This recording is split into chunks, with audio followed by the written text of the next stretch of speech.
Hello and welcome to Steven University. This week we'll be discussing Mr. Universe, not the person, the episode. Or the song, not the person. Well, the song will come up, but we're going to be talking about the person. episode, I think the Mr. person will Universe. come up as well, Dan. Personally, Yeah, it's true. We may have to discuss him. He may be tangentially relevant. Yeah. This episode, very quick recap for those of you listening to this in the future. Here we are in the future. There we go. Is the episode where Steven, a little bummed out, understandably so, after the events of Growing Pains, in an attempt to sort of get him to sort of help realize who he is and who he wants to be. Greg decides to take him on a sort of a little road trip, similar to how Greg discovered his own identity when he was young. They end up in the vicinity of Greg's old old hometown from where he grew up, and he realizes that. Well, Steven asks him where he got the name Mr. Universe from, and he realizes he can show him. He's close enough. So they go and break into a house.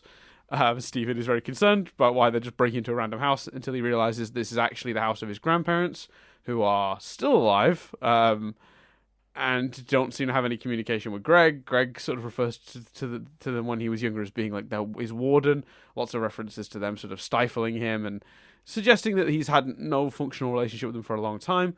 But why he's forced that on his son becomes a bit of a point of contention. This all boils up when Steven finds out that Mr. Universe and his own identity and name comes from just a, sort of David Bowie style song. He becomes frustrated with his dad for sort of not bringing him up the way that he's now envisioning he maybe should have been brought up. And what's really interesting, I think, about this argument is that neither are right or wrong. Greg instinctively went the other way with raising Steven because he was not happy with the way he was raised. But Steven is definitely correct to point out that maybe he should have seen a doctor before 2 days ago. The argument sort of spills over. Steven starts yelling at Greg about the way he's looked after him, and then eventually it ends up with Steven's powers going off, and it causes the car to crash. After that, Greg is still being just absurdly nice because he's Greg and that's what he does, supportive and nice all the time, but that's wearing thin with Steven. And Steven sort of symbolically, during their visit to the house, I forgot to mention that Steven had taken a picture of young Greg with braces from his yearbook, and he deletes it, deleting the photo of Gregory DeMeo. Yeah, it's a pretty heavy episode. Initial thoughts, Chris, on that? Because what's been interesting about this actually is you've been watching these pretty much, if I'm not mistaken, right before we record, right? Yeah. So I mean, from your perspective, this was all just still swimming in your head because you watched this 10 minutes ago, 20 minutes ago. So yeah. So how? Because both these episodes left me feeling quite jumbled up, initially. So how do you feel? Do you still feel like they're swirling, or do you feel like you've got a lock on how you feel about it? No, it's swirling to some degree, I suppose. But I found it very sweet. I found it very. I thought it was very powerful. It's Greg's past isn't necessarily a mystery I felt they needed to unlock. Yes, but I was pleased and happy when they did unlock that mystery, a bit more.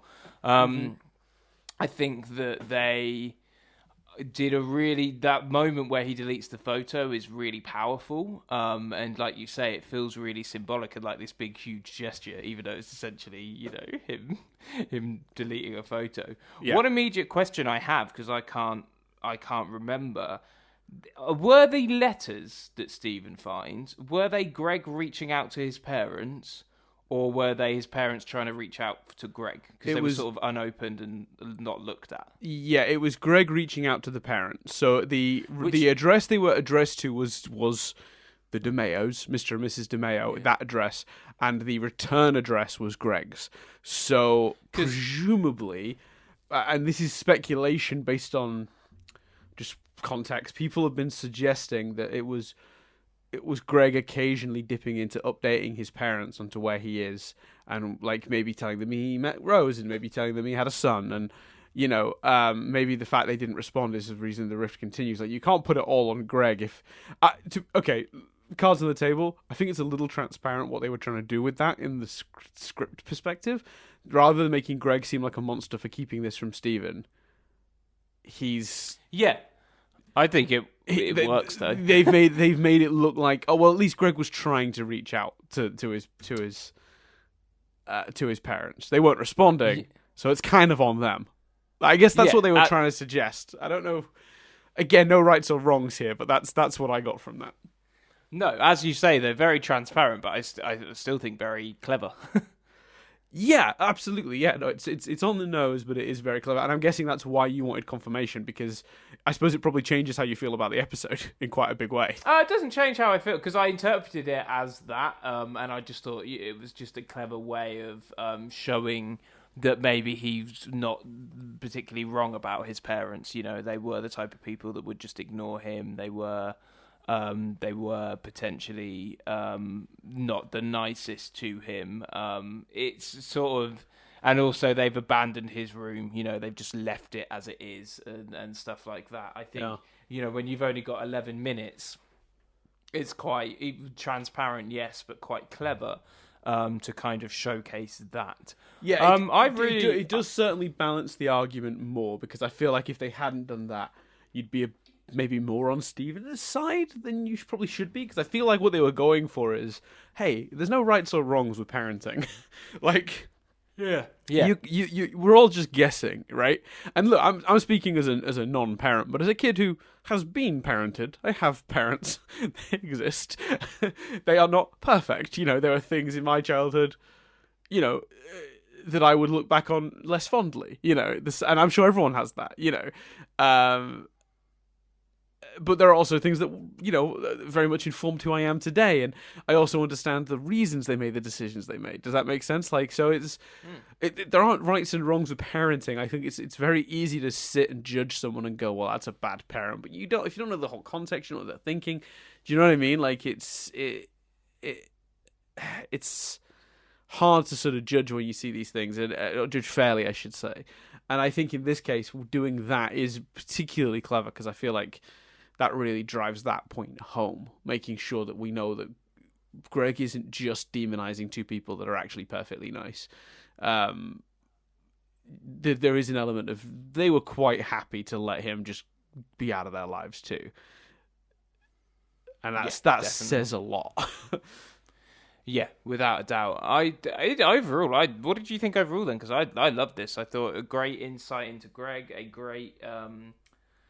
You know, they're taking Steven away chunk by chunk to end the last episode on, right, Greg may be a solution here, to then go, nope, we may make the problem worse, is, I just think, really interesting. Yeah, I hadn't thought of it that way, but you're kind of right. They're slowly sort of like removing all of Steven's support systems, because everything is more complicated than it seems to you when you're a child, I guess is what they're getting at. You know, his relationships seemed so uncomplicated in the early seasons of this show. Do you know what I mean? They all seemed so straightforward. And seeing how actually dynamic and complex human relationships are as he gets older, on the surface, that's what's so great about this episode. On the surface, it's Steven and his dad going on a road trip and they're having old school fun, you know, eating burgers and, like, you know, putting silly glasses on and having a giggle to themselves, you know, like just like when they were younger and they did stuff like that. Like the Keystone Motel episode or their trip to Empire City, you know, but they're older now, and that turns into something a little bit more sort of personal and a little bit more sort of human. And I think maybe that's what we've been slowly doing with all of his relationships. You look at his relationship, look at the Peridot episode. You know, opens again similar, like opens with him having old school fun with Peridot, watching Camp Pining Hearts. You know, just like old times, and then realizing it's actually much more complicated now he's older, because, again, everything seems so much simpler when you're a child, right? Your parents are your parents, and they do what they do. They're parenting. Your friends are your friends. They do what they like. Everyone fits like these cartoony roles in your life, these archetypes. But as you get older, you realize they're just people too, and like things you blame your parents for making mistakes with when you're younger, when you get older, you realize, oh, they're just people, and people make mistakes. Like they don't. Not everyone knows what they're doing all of the time, and there's always that moment every kid goes through in there. Rebecca's talked about this actually in the context of the show, particularly in the context of the test. You know, that moment when you realize as a kid that your parents aren't perfect. Your guardians in this case are fallible. They're people too, like you, and they're not these godlike people that are not capable of doing wrong. They're something more. And this episode, the Parrot episode, and any episode previous, I think that's brought back an old character is challenging his support systems by putting them into the more complex thinking of an adult Stephen or a grown-up Stephen, and it's bringing up a lot of stuff. And you're right, as they slowly take away that piece by piece, it's kind of like. Because nothing is uncomplicated. His relationship with Lapis seemed really straightforward, and now that seems, even after her episode, even that seems really complicated now. You know, do you mean Peridot? No, Lapis as well. The Lapis episode led to a lot of like stuff coming up, didn't it? You remind me of the Lapis so episode? he went to another world with Lapis, and there were the other Lapises that were not. Like he set up this system, didn't he? Of like, well, you can do what you want, and it's like, well, what do you do if the person wants to do something you don't want them to do, and like, it didn't necessarily make him recontextualize his relationship directly with Lapis, but like everything that seems like off on adventures with an old friend, like there's some new, more serious implication to it. Yes, it's just again, absolutely. You're slowly removing support systems from him, and so I think that's a really astute observation. And I guess you're sort of like, thank you very much.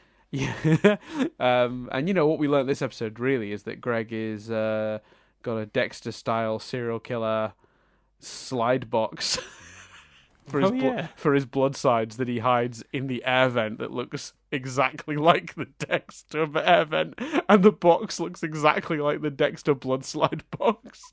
Yeah, I saw that. Really I was like, "Oh my god, Greg is Dexter. He's killing people." Maybe that's where Stephen learns it from. Next episode spoilers. What? What?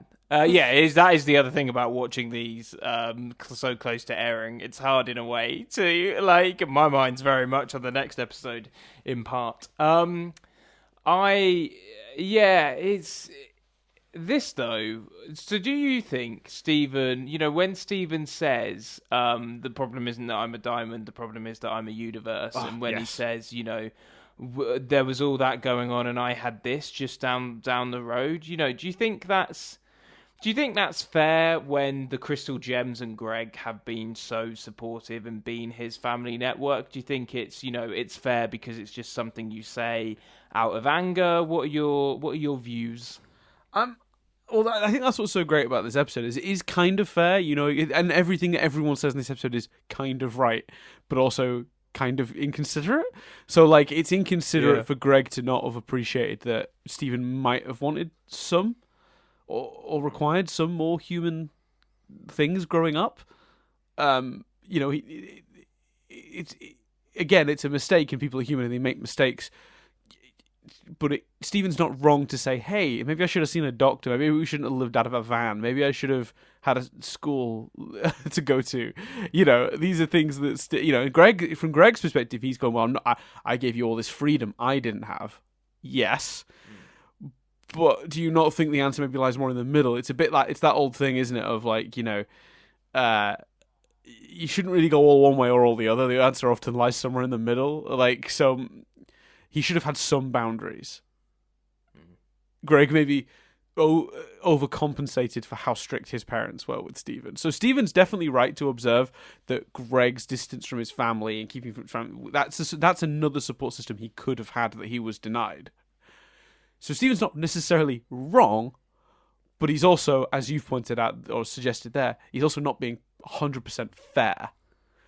So yeah, he's not acknowledging what he did have. Exactly. And that's the same with Greg, though, who is doing the same thing. He's not wrong to say he gave Stephen a lot more freedom than he had, but it's also not exactly fair to suggest that's all Stephen needed, because in reality, Stephen probably did need a little bit more structure in his life growing up, right? So, I think it's really cleverly written because both sides have points but they're also not acknowledging the other sides of the coins in both cases. And I think that's why they diverge so clearly in this episode. And also what makes for such good, satisfying writing, because it's complex without being sort of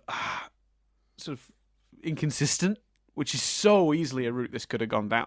So, in answer to your question, sort of a shorter version. Yeah, no, I think Stephen was definitely right, but he wasn't being completely fair. But neither was Greg. So I think that's why this episode works quite so well.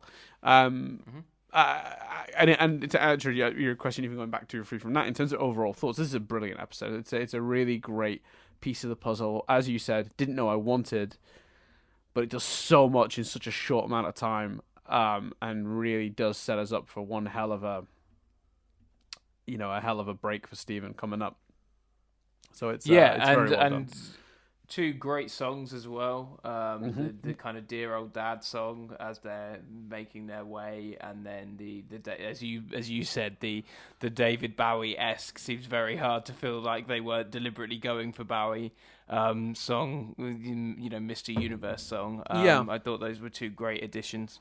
Well, I mean, Dear Old Dad is from the show. It's an oldie. That's from, oh, is it? I didn't realize that. I've got it on my vinyl. Dear Old Dad comes from God, which episode does Dear Old Dad come from? It comes from Houseguest, when Greg's broke his leg, and he's using the warp whistle to keep summoning Stephen back, and turns out he's pretending that he's broken his leg because he wants Stephen he wants to live with the gems and Stephen more and spend more time with Stephen. I don't know if you remember that episode specifically. No, Pepper. Oh yeah, no, I do remember that episode. Yeah. Yeah, and so that's immediate. Isn't that immediately after?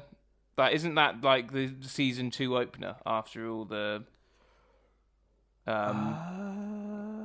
rising whatever stuff? It's either that. No, I tell you what it is. You're very close. It's mid-season 1 after the mid-season finale with Lapis. Yes. Yeah. Right. Yeah. So it's not after the jailbreak episode, but it's after Ocean Gem.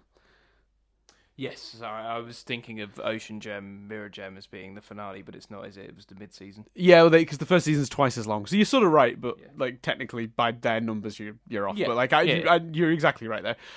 So that episode had Dear Old Dad in it, which is why Steven sounds so much younger in that song. But I was really thrilled to get Dear Old Dad back as a tune. Bit odd because they've never done that before, where they've just done an old song, and only one verse of it as well. Nice nod for the fans, though, isn't it? Yeah, I guess so, but they're missing Greg's verse, which is kind of like, I don't know. It was an odd choice because they've never really done that before, like played an old song again. And then there was this weird bit where they sort of turn up the radio and they're like singing along to it, and I was like, did Stephen and Greg record that song back in season 1? Like, did they just book some studio time to record Dear Old Dad? That was bizarre, to be fair. Yeah, I mean, fine, whatever, but it's pretty strange. And also in terms of the Bowie thing, they got everyone's favorite facsimile for David Bowie, Jemaine Clement. Yeah, he is everyone. To be fair, he is everyone's favorite. Yeah, he's a Bowie facsimile. I mean, it's what he does. He did Bowie in the song Bowie for Flight of the Conchords. He did a Bowie song. He did a vaguely Bowie impression as the crab in Moana. He did it in Rick and Morty, in the Goodbye Moon Man. He did that song, which is like a Bowie-esque song. And then he's done it here as as Kerry Moonbeam doing the song Mr. Universe, which is a wonderful little song, one of the best ones. I found out, I looked into it, Rebecca wrote it, and the dream, because they were big fans, was to get Jemaine in, and they met him at some point. I can't remember. She said where, but I can't remember. But apparently the story goes that she made a promise that she wouldn't immediately ask him to come on the show. But apparently she immediately asked him to come on the show. Because she couldn't resist. Did he know of the show? Was he responsive to that? They didn't clarify, but it wouldn't surprise me. So I think this is another. Well, it's either a Rebecca song or it's what's his name, Jack Pendarvis, who is like one of the other sort of shows sort of. He's like a storyline. He's a storyboard artist, I think, maybe, or a storyline. But he's worked on some of the songs in the past. I think I can't remember exactly who's who in this situation. But yeah, they wrote and put the song together, recorded a version of it, and then sent it over for him to add the vocals. The lyrics were already written, and he just did it in his usual mock Bowie style. It's probably with very minimal effort for him, really, but what a fun little inclusion to get the Bowie guy. I mean, he's literally, if anyone wants a Bowie impersonator these days for that thing, for some sort of Bowie tribute, they're going to use him if they can. It's like the gold standard. He's so cool as well, Jemaine Clement. Like, he's one of those people that, you just accept you're never going to be as cool as him. Yeah, no one will ever be as cool as Jemaine Clement. And that's so funny to him. I mean, every time someone says stuff like that to him, he's always just like so confused. He's like, no, you don't realize that I'm the opposite of that. Like, I'm like the least cool person. That's kind of my thing. I'm like, yeah, but you. In my head, I go like, yeah, but your confidence is the way you lean into your nerdiness and your sort of awkwardness is exactly what makes you so cool, because you don't give a fuck about anything or anyone and what they think about you. You just do your own thing and don't care. It's glorious. Gotta love Jemaine. Yeah. Absolutely. So, what else do you notice, Dan? Well, I was going to ask, because I've talked a lot of this. So, I was going to ask you anything particular you wanted to talk about in the episode, anything that struck you, or just overall thoughts? Because I've talked too much. No, I don't care. No, I'm joking. I think that. No, I just think this. I just don't want to repeat myself. Partly because my main thing is how cleverly they did that balance and how. They made you think they made you go, oh, I understand both points of view. I guess it's difficult, because if this episode had aired on its own, I'd be like, I think they did him raging really well, but obviously there's so many cool graphics related to that in the next episode that it's hard to say that. But actually, that moment where he's raging in the van and you have that cut away to black and you don't know what he's done. You don't know, especially because Greg's human, so he could have done some real serious damage. I really like how they did every element of the end right up into the photo, which just felt so sinister. It felt like Stephen turning to the dark side. It felt so like, as I said at the beginning, it's just taking away his support network. It's, he idolized his mum, boom, cut down. He idolized Rose, boom, cut down. I guess you kind of go, are they going to go down that route with the gems, or he seems to have like already pushed the gems away in a way, or maybe he won't do that. They won't do that because the gems are what will bring him back. I don't know, but like, it's the whole thing's fascinating. It's so good. Yeah, it's great. It's also, it is hard because I think this episode really, in a way, more than some other episodes of this show, it goes so nicely with the next part. Certainly, I think this is the biggest example of it in future. It truly, if this had aired as part of a bomb, it wouldn't surprise me. It leads so nicely into the next episode. Yeah, I kind of felt that way with with last week's actually as well. It almost felt like they were designed to go to a pair, because if you remember last week we had the Connie proposal rejection followed by Stephen going to see Dr. Maheshwaran, and some of the ramifications of the Connie proposal rejection. Another support system that's been taken out from under him, by the way, Connie. Like we haven't even talked about that, but yeah, Connie as well gone. They're really layering it. Like goes to Connie. Goes to Connie, gets rejected, goes down a peg, goes to the doctor, realizes it's in his mind, there's no easy treatment, boom, down a peg, ends up with his dad, boom, down a peg. Like, they really are a character that has already had so much weight put on them. They are piling it on now as well. Yeah, and I think a fair bit of it brought on by himself as well. I think like he's I think a more calm and rational Stephen maybe wouldn't have panic proposed to Connie as a solution to his problems in the first place. Putting her in that position to sort of have to say no because she's not ready, and that's fine. Or even in this situation where instead of just being amazed at seeing his dad's house, as he does do for a minute, just the reality of that sets in and he can't help himself but tell his own dad off. That's kind of incredible. But he's also not, he's not he's not listening. He's not. He's No. turning against his own advice. He's not. If you could just listen, if you could let me explain, maybe I could change your mind. He's not giving Greg the opportunity. I know those aren't the right lyrics, by the way. He's not giving Greg the opportunity to change his mind. He's not hearing him out. He's so distraught and so the soldier that he doesn't know what to do. And I think as well, what they also did so impressive to kind of make that even more tragic is have Greg just be the best dad in the world, to take that telling off as a good thing, and just, as you say, be like, oh, sorry, I hit the tripod thing that the mic's in, to be like, stand, that's the word I was looking for, to be like, oh, I wish I could have told my dad off like you just did, that's real brave, etc. Yeah. You just go, oh, he's just he's an amazing character. He's so an amazing supportive. dad at that, I wrote that line down, actually. I never had the guts to tell my dad, tell my old man off like that. I'm glad you can tell me anything. Like, to see the positive in even that is insane. Yeah, absolutely.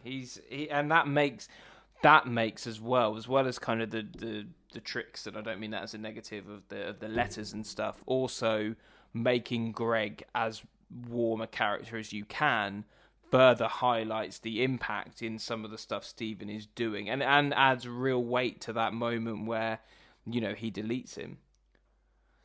Yeah, you're right, actually, because he's doing that while his dad's being like, we'll go home, get some ice cream, it's fine, I'm not worried about the fan, it's seen worse. Like, he's literally still trying to be nice. And look, that's not the answer at this point. We part of the problem here is that Greg, like everyone else, does not know how to help Stephen, because Stephen has to help himself. But he's trying. Dear Lord, is he trying? And it's interesting as well, because there's obviously the symbolism of, it's not... When Stephen deletes the photo, he's not deleting a photo of Greg who he is now. I think it's resentment that Greg had it's now reached a point where it's not only just he doesn't know who to be now, it's also resentment at the childhood Stephen never got a chance to have. Yes. Yeah, Greg DeMeo represents fascinating element. Yeah, Greg DeMeo represents who he could have maybe been if his dad had been different. Like, and in that moment, because again, it's we keep coming back to this same idea of Stephen's looking in the wrong places for answers. He's looking externally instead of internally, and that's been a real theme of this. And like, I feel like, with Connie, he was looking for the future and saying, if my future's with Connie, that'll be okay. And then now he's looking back resentfully and going, if my past had been different, I'd be okay now. Do you know what I mean? Mm. Not actually bringing himself into the present and thinking it through. And looking for a solution internally. He's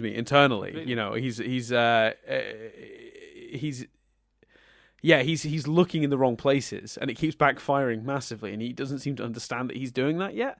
And it's so glaringly apparent to the viewer, but obviously it's also complicated within the context of all these people in their lives. So it's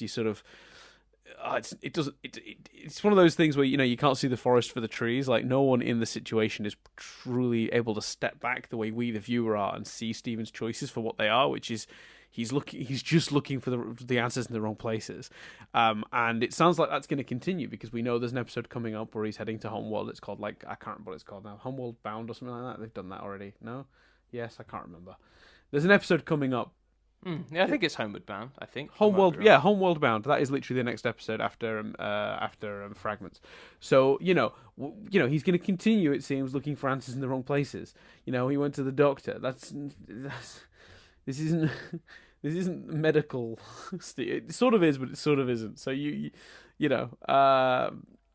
we'll see. I feel like there's a real obvious pattern cropping up with Stephen's behaviours at the moment, and I can see him going down a slippery road, and it's heartbreaking, but it is great TV. That's for sure. Oh yeah, it's so heartbreaking, and it's so emotive, and like you say, it's such good TV. Yeah, it's just great to watch. So what did you notice, Dan? Stuff that we noticed, so don't message me about it.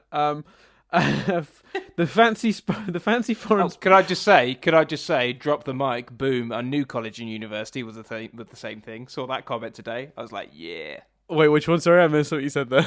Someone's explained the US educational system to us in the comments, and they've confirmed that college and university is the same thing in America. Yeah, I read that comment. So I think what we're gathering from that then is that Connie, based on age compared to that person's post, I should really find that post so I can thank that person actually, because we said last week, can somebody explain the US educational system to us? And we because we did not understand where Connie was at all. And someone has very nicely taken the time to do that. I'm going to pull up their comment now so I can name check them properly. But someone did take the time to respond and explain, and I'm very grateful for that. Let's see if I can find it. Here we go. Okay, Christine Sizemore. So thank you, Christine Sizemore, for your excellent comment that explained to us how the school system works. In summary, Connie should be... She's presumably a senior now? Yeah, I think so. Looking at that, which would, based on age and if I'm working this out right, she'd be a senior now, which puts her is heading to college next year. Although you wouldn't call like a technical program a university, but you might call it a college. But yeah, colleges and universities are basically the same thing. So there you go. So, but if you were studying plumbing, you'd go to a plumbing college, not a plumbing university. Makes sense. But the distinction is kind of vague. So yeah, Connie is currently doing all this studying, presumably to pass her test so she can get good scores so she can go to a good university/college. There you go. And fair play to her. And that is very much thanks to... I mean, there's a subreddit called like Explain It To Me Like I'm 5, where you just ask a dumb question and someone can explain it to you in a nice, simple, clear way. Christine Sizemore definitely did that for us today, so thank you. Yeah, but not in a. She didn't do it in a patronising way or anything. It was great. No, we're idiots. We needed someone to spell it out for us. Thank you. Yeah. No, there was nothing patronising. It was a very well written, very clear, concise description of that system. So there you go. Yeah. So stuff I noticed. First of all, I mean, Pepe's burger, right? Is he not a vegetarian anymore? Was he in a veggie burger? Hard to tell. Mate, have you not seen those adverts for the meat-free burgers these days? You can it can look like a meat. It can look like a meat burger. Yeah, well, that's what I'm asking. He's gone to Pepe's Burgers. Pepe's Burgers up to their thing since Empire City, since they last had one. Yeah, absolutely. Pepe's Burger, mate. Pepe's with Homeworld technology as well. Fucking Pepe, it tastes like meat. It's not meat. Yeah, gotcha. That doubt. Yeah, I mean, I've had some good vegan burgers. I've had some plant-based burgers that are pretty good. In England, if you go to the Iceland's the store Iceland, not the country. Good luck getting out of the country right now. But if you go to Iceland, the supermarket, assuming that the shelves aren't completely wiped at the moment, you can get these things called no bull burgers. They're I mean, that's as close to a burger meat that I've ever had that's not burger meat. It's real good. Yeah. No, they even when you stick them in a pan, they have like juices that come off them that look like the juices that come off a burger, like that red juice that you suspiciously sometimes wonder is blood. Might be, might not be. Yeah. No. I'll order some I'll order some from Ocado. I look forward to trying them in 6 months when my delivery arrives. For those who don't know, who aren't paying attention, this is all happening during the coronavirus outbreak, which I'm hoping to people listening to this in the far-flung future is we are in the future. It's just a weird footnote in history. I mean, this will be taught in schools in years to come, for sure. It is. I was thinking about that the other day because it is strange. Usually, those moments that your grandchildren will ask about happen quite quickly, and you don't have the time to realise you're in one of those moments until they're done. Things like the 7/7 in the UK, 9/11, Princess Diana's death. Those things that you'll get the "where were you when" questions. Yes. This one, there's the time to appreciate that, which seems odd in a way. Yeah, it's not often you realise you're in history as it's happening, because usually it's happening very quickly. But I guess people who are I guess the last time history took this kind of turn, at least in, certainly in the UK, where history was happening and everyone must have been very aware of that. Second World War, I assume, because that wasn't an overnight thing. Presumably everyone surviving that knew that would be a thing for years, when they were rationing and sending children out to the countryside because the cities were being bombed and stuff. Those people knew. But since then, which is a long time ago now, let's not forget, like, we've lived in such bliss. And this is the first big thing, I think, since where you've been able to appreciate you're in history as it's happening. It's really weird. I don't like it, Chris.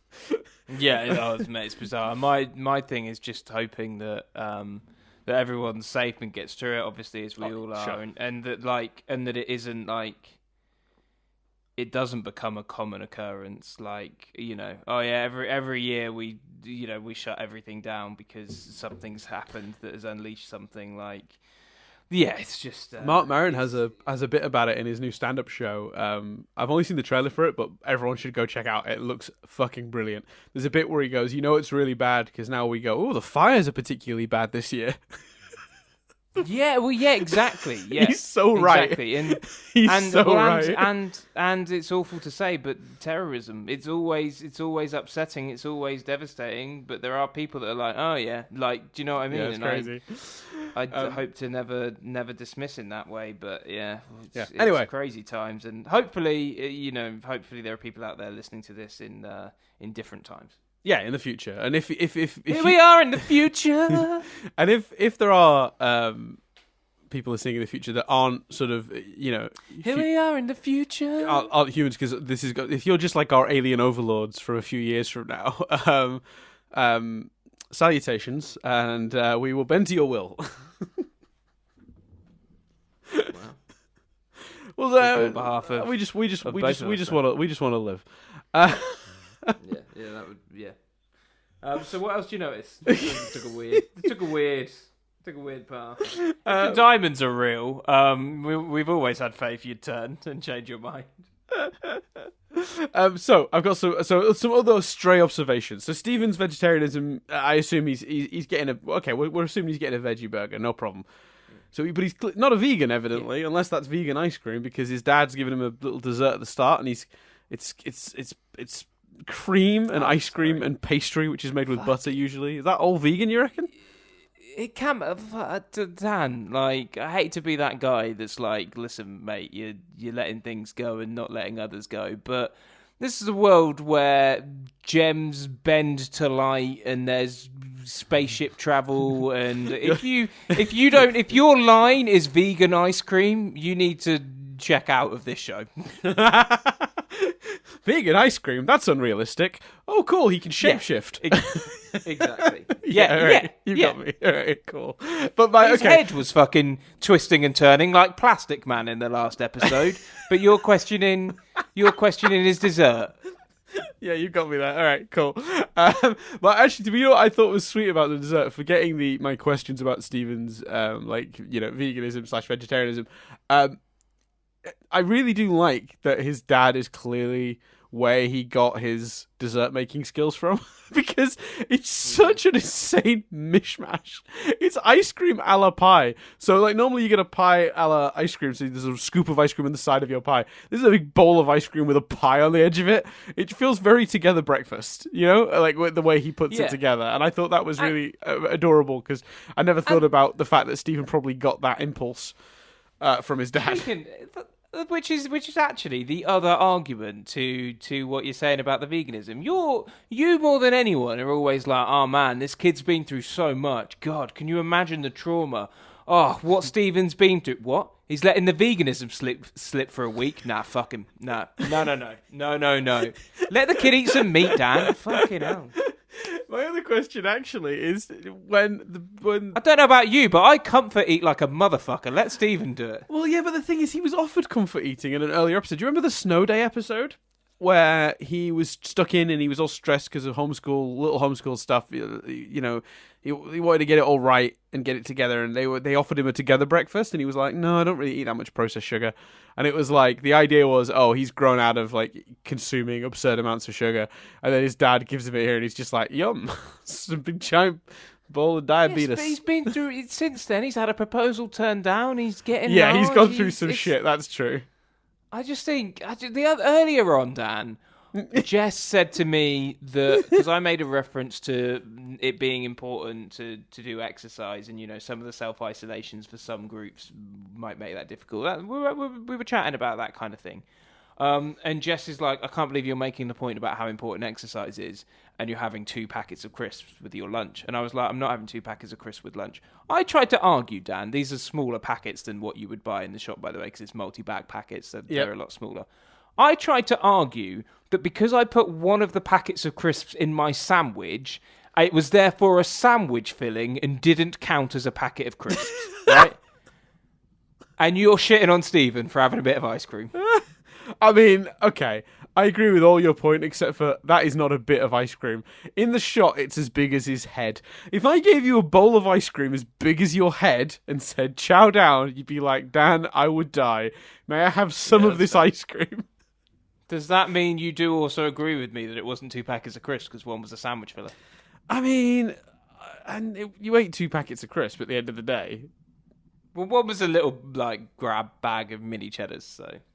Yeah, look, I can't speak to the volume of crisps in which you ate.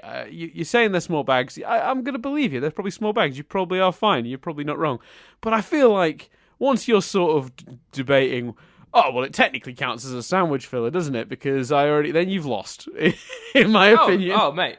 Yeah, I need to, I think there are 2 types of people that are going to come out of this quarantine in the UK. Those that look better because they've taken the time, they've structured their exercise, they've made more effort to do things like kettlebell workouts and shit you don't normally have time to do. Right. And those that come out going the other way. Weighing about a stone more than they did when they went in. Yeah. Yeah. For sure. And I need to start directing my sat-nav to a different path. I'm well aware of that. I'll be honest with you, I'm going to have to follow you on that journey because me and Nadia definitely cheated today. So, for those who don't know, again, because of the lockdown stuff, McDonald's today announced this was their last day of operation. They're closing 7 o'clock this evening. In fact, 45 minutes from where we are right now, Chris. McDonald's are done. They're closing all their stores.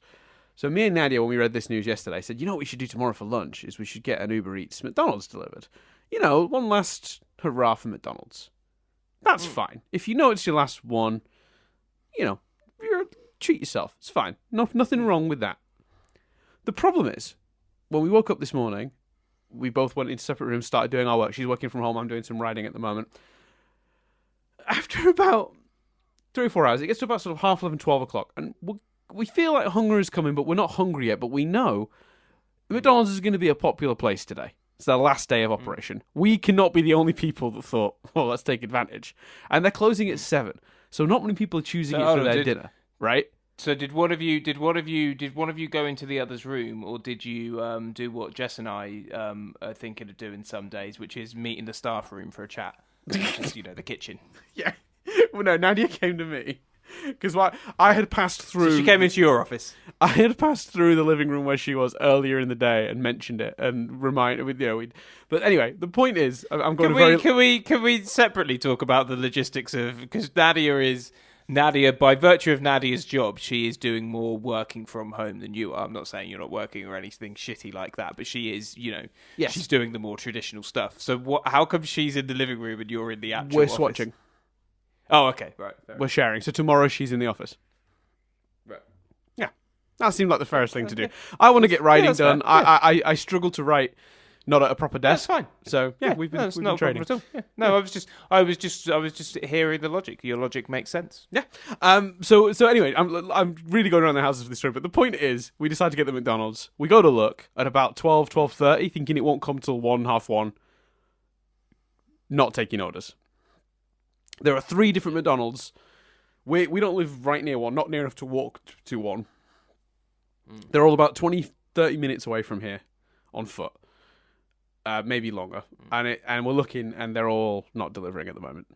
But then Nadia's sister, who lives in Lewisham, which is only a little way from here, tells us she can order from the same one. Our one is the Lewisham one. She happens to live closer to it. They're letting her order. And we're outraged. We're trying to cheat. We're trying to trick it into thinking we live in Lewisham and then change it last minute to see if they'll still let us order. They're not having it, Chris. Not having it. So we get really mad. We get back to work. We give it a Can I just say that you try to cheat and change it last minute? It's like when you're a kid and you try and spin round really quickly to still catch the reflection of your back in the mirror. Like that's. Well, wait till you hear how bad it got though, Chris. So we give up. Way to live. Yeah. We give up. We do a little bit of like refreshing to see if it'll let us order later on. Nothing. So we give in and we have soup and some part baked bread. Right. About 10-15 minutes after that, McDonald's reopens orders.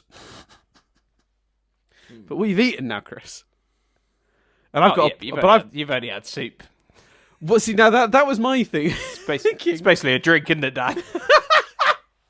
Yeah, and the three little pot baked bread rolls, they don't count. That's not food, is it? Carbs. That's breakfast. Famously, did you have breakfast? Famously, yeah. Well, no, I hadn't had breakfast. That was the point, because I'd gone, if I'm going to have a big lunch, I'm not going to have breakfast. So all I'd eaten is the soup, but I'd eaten it very recently, Chris. So let me tell you, when my grand Big Mac showed up with side of chicken selects, I felt like such a pig. Because it had not been that long since I'd eaten my soup and bread. What are you? It's all right. You had a soupy drink and some part baked rolls for breakfast, as far as I'm concerned. What are you? It's slightly on dinner. What are you having for dinner? Oh, we're gonna go small now because we're both like that was too much. A small Big Mac. Yeah. No, we're gonna have like sandwiches or something light. I don't know. Maybe not sandwiches because that's a lot of bread for one day. But like we're gonna have something small, very Yeah. Something very low effort, low. That's difficult, mate. Content. You gotta eat the bread, my friend. Bread goes out of date quicker. Yeah, that has occurred to us as well. But anyway, my point being, no way is your debate about like, is that one bad Chris or two can beat me having lunch and then having second lunch and making it McDonald's. Yeah, well, second lunch, so that you can say goodbye to McDonald's. The sign of a really skinny person. The fact I needed to say goodbye to McDonald's. Aren't they still doing deliveries? I mean, probably not now. They close for indefinitely in 40 minutes. I thought they were still going to offer takeout, but I may be wrong. No, they're closing. That's what they announced yesterday. Right. They were doing takeout from Friday, but then they changed it yesterday to they're just closing their stores full stop. Wow. That's surprising. You'd think that like with Deliveroo and Uber Eats, they'd still have a fairly good... That's what I said. That's exactly what I said. I said to Nadia, like, there's no way, like, in a everyone's locked inside thing, they'd probably make it a killing from that. But I guess they just went, it's not worth it. We're bringing the staff in, that we're risking their lives, we're risking everyone's health. Like, stay home. I hope they're bloody paying their staff. That's what that's the thing. Well, yeah. Anyway, don't know. But right. Anyway, so true. Back on point. So some stuff some details that were missed. No, not missed. Things we definitely saw. So you don't need to tell us we didn't talk about them. Let's see. I've done a couple of them already. We've done the. Oh yeah, what's with Steven's more colourful shoes? Did you notice these? Not particularly, no. He had these weird multicoloured trainers on all episode, and this is just me asking our listeners. Comment below: has he been wearing those all season, or is that a new thing? I'd never seen them before. I don't know if it was like because he had a new jacket on, didn't he? Had this like blue puffer coat jacket on. Yeah, I thought maybe it was just like, oh, they've given him a whole new outfit with these new colourful shoes, and next week I had to double check what he wears in the subsequent episode. But yeah, it was really. I found that really weird. They were very odd, but I noticed them, so you don't have to tell me about it. I sound so bitter. I sound like I get thousands of messages. I get enough, though, to make me want to do this. Florida, that's an island, apparently, now. I thought that was pretty weird. His parents live on Florida Island. Did Florida secede? Did Pangea shift differently due to the Gem War and it's now an island? Like it's separated from America? Is there water between Florida? I mean, it's on the coast, right? So I guess that's possible that it just sort of floated off. I do enjoy those details, though. They really like paint a picture of the world. Whether like you might go as you've just done, like what's the reasoning? But that's quite cool. Yeah. Did you notice, Chris? And this is something I noticed. I thought I'd see it in the trivia. It's not in the trivia. You know, he notices that the DeMayos have a fancy foreign spoon collection. Some of them look like representations of various Gem characters from the show. Oh, that's quite cool. There's a round white one. It's kind of pearly. There's a sort of overly amethysty one. There's a really clear white diamond facsimile. It's like got a white like sort of like gem set into the center, and it's got like a spiky white diamond hair thing going on. And then there's one that's the shape of Yellow's head. It's got like a yellow gemmy thing in the middle. And there's one in the very bottom right hand corner that looks very much like Steven's sort of gem, like a perfectly round sort of pink. I don't know. I thought that was interesting. Yeah, that's cool. That's neat. I don't know if that's intentional or just coincidental. I mean, if you do round stones set into shape, so they're just going to naturally end up looking a bit like gem things. Maybe it's just coincidence, but I noticed for sure. So there you go. I like that. Wasn't in the trivia either, I noticed. 'Cause I was looking. That's one thing I was looking for in the trivia, and I didn't spot it. I was like, that's probably just me then going mental. I like the tiny glass goats. In my notes, I wrote down, who are these people? Why do they own tiny glass goats? I don't know. Kind of love it. Sure. Florida is an island now. Oh, the Dexter box we've already mentioned. Stephen driving the van. How did you feel about that? I thought that was a really neat, like, sort of power move. It was like Greg throws Stephen the keys to the van, and he's like, "This is your journey now." Because Nadia commented, me and Nadia watched this together, and she said, "Why isn't Stephen driving the van? He can drive now." When they first left, so that was like Greg handing the journey over to Stephen. I thought, do you think that was? I don't know. How did you feel about that? I thought it was nice, but it was a little bit like, clearly, read the room, mate. This kid's got no idea what he's doing. Right. As in, like the way he's like, it's your journey, you decide. It's like, no, you're doing this because Stephen doesn't know. Like, that was more my thought. But it is nice. It's there's nice logic behind what he's doing. Yeah, because I guess his logic is if he starts driving, he'll find himself like I did. Yeah. He'll see where the road takes him. Yeah, exactly. Yeah. So I understood his logic. I also thought the Bowie-esque song "Mr. Universe" had a very Bowie element to it, but there was one element of it, the horns, that sounded extremely Beatles inspired, and I thought that was a really nice little nod / pastiche to the Beatles. Is that everything? I think I've got everything. Yeah, I got everything. Good noticing, Dan. I did some good noticing. That was my best noticing. That was good. It was good. What triv you got? Have I got? I noticed Clara Apple. That was one of the people in Greg's. What do you call it? Yearbook. The book thing from when he was at school. The yearbook. Yearbook. Clara Apple, and the other kid was Nice. called like something Dunning. I noticed names. Oh, Greg's door had the Twitter symbol on it, and I found that really fucking weird. That is weird. It had the blue Twitter bird. Are the names in the yearbook like crew or anything like that? Are they nods? No, they're just names above people? pictures. Okay. Yeah. I just made note of the names because I noticed them. Again, I'm noticing shit. You don't have to tell me. It's cool. Yeah, now I think you're just trying to prove a point. I don't think anyone was going to be like, "Hey, Dan, you notice one of the names was Clara Apple." Like, there's no one disbelieves that you're observant. Like, we've done how many hours of this analysing it? Like, true. No one's going to be like, "Fucking Dan's not paying attention. He's not mentioned the names in the yearbook." God. Yeah, that's fair. I've taken it too far. I'm a monster. I've become a monster. In the trivia, it turns out Greg's parents... He's clearly been too busy eating his 4th dinner that day. Hey, you've got to say goodbye to KFC, guys. What can you say? Oh, God, what happens if they shut them all down? Am I going to have to do this with all of them? Yeah, just you gradually ordering lunch from every takeaway outlet. I'm going to be so fat. Oh, right. So, Greg's parents' address is 7933 Chickadee Hill, Shone, WK, which stands for West Keystone. So West Keystone is a separate state from Keystone, which is the universe's equivalent to Pennsylvania. And the abbreviation obviously is WK. So that's the first time we've found out that West Keystone is actually not just a section of Keystone, but it's actually a different state of Keystone. Delmarva's state abbreviation is shown to be DV, because the return address on the letter Greg's address is a P.O. Box, Beach City, DV, which is obviously Delmarva, the state that Greg and Stephen live in. Kerry Moonbeam, the artist Greg listened to, is obviously a big reference and heavily inspired by rock star David Bowie and his famous Ziggy Stardust character and album. Kerry Moonbeam's singing voice is provided, of course, by Jemaine Clement from New Zealand's comedy. The third most popular folk comedy duo Flight of the Conchords, Yeah. beaten by their own parody act apparently. Who Such a co-wrote? good show. Who actually co-wrote a song called Bowie with his bandmate Brett McKenzie, as we've already talked about, and provided a Bowie-like voice for a character on Rick and Morty as well, and sort of a Bowie-esque character in Moana, although not quite as overtly Bowie in that.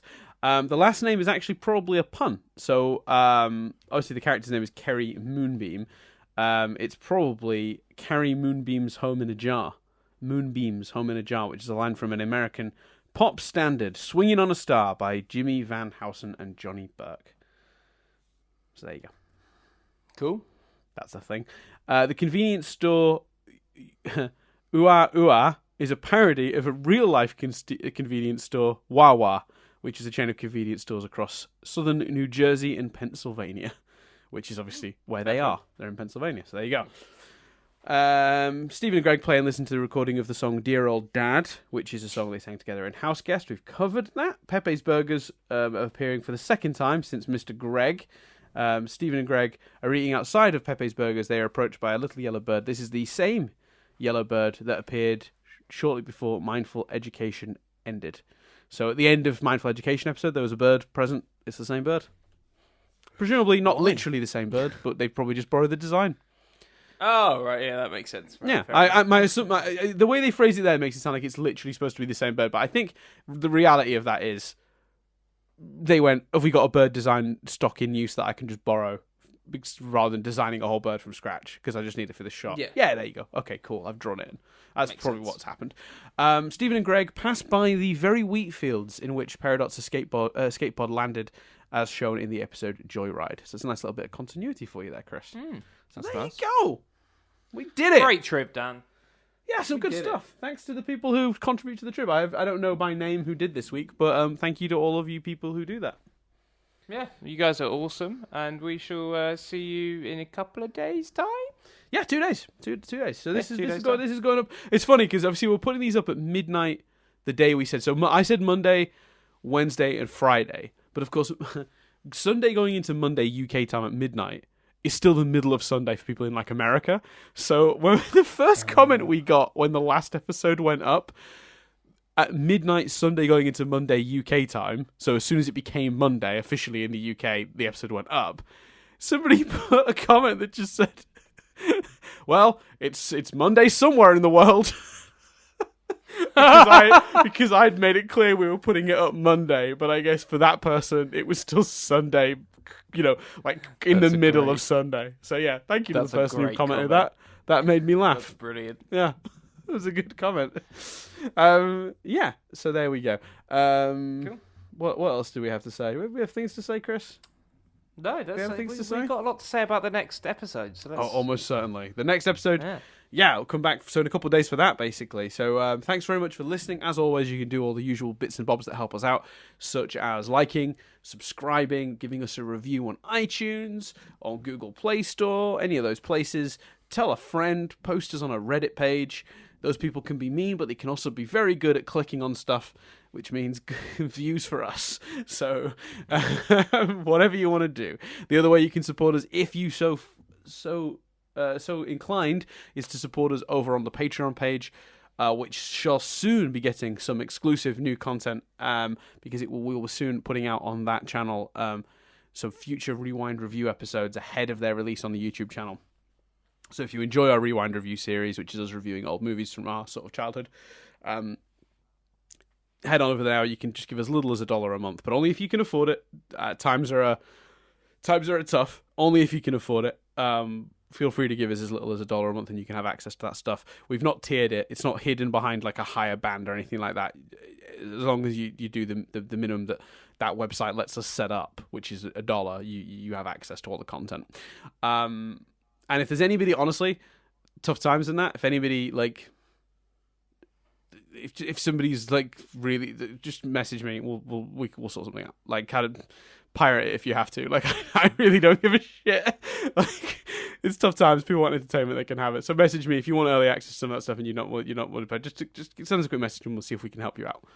There you go. Yeah, Little absolutely, thing, definitely. little thing we can maybe do if somebody is a struggle. And if you're a patron at present and you're looking to maybe cancel because your money situation has shifted, please do immediately. Don't send me as much as it's nice to see people doing it. You don't need to send me an apology letter.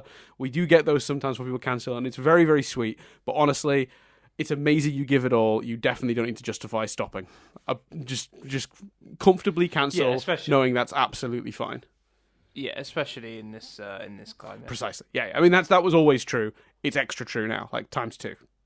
So yeah, thank you very much. Oh, I didn't give the link for any of that stuff. Patreon.com/nothingbutstatic, YouTube.com/nothingbutstatic UK. You can catch me on Twitter at Dan Doolan. Chris is at C Billingham with 2 M's. There we go. I got through it all. Woo! We made it. Sweet. Thanks very much for listening. Come back in 2 days' time. I've been Dan Doolan. I've been Chris Billingham. We'll see you in 2 days' time, as I mentioned, for our discussion of fragments.